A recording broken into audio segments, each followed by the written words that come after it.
why the finance minister didn't answer that question. He may not have read the entire omnibus bill, but thankfully experts have.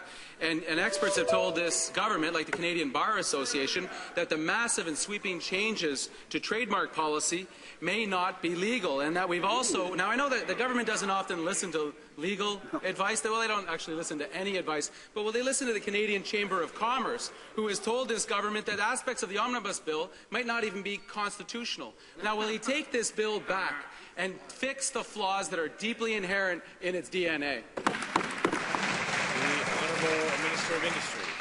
The concerns with regard to the 5 treaties that are embedded in the in government's legislation on the budget are critical for Canada's future going forward. These are treaties that were signed by Canada between 2008 and 2010, and they protect Canada's intellectual property on the international stage, so that, for example, in the digital realm, those who are investing into their IP, they will be protected not just within Canada, but on the international scene.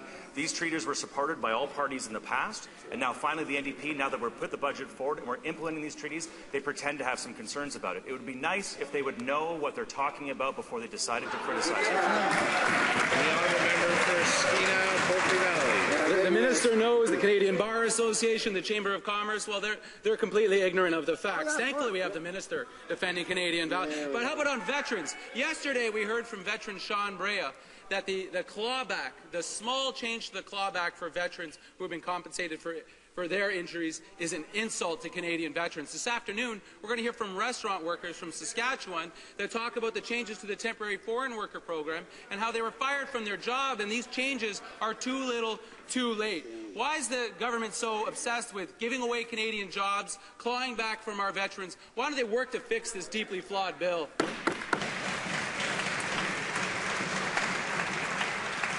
The Honourable Minister of Industry.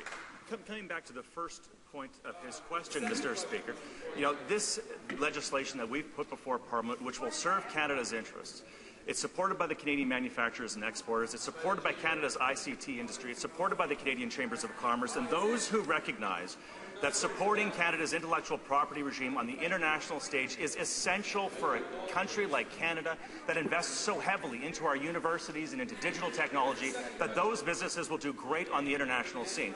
With regard to the rest of the budget, Mr. Speaker, we have put forward record investments to support our veterans and to ensure that our economy moves forward and that all Canadians will benefit from a prosperous future.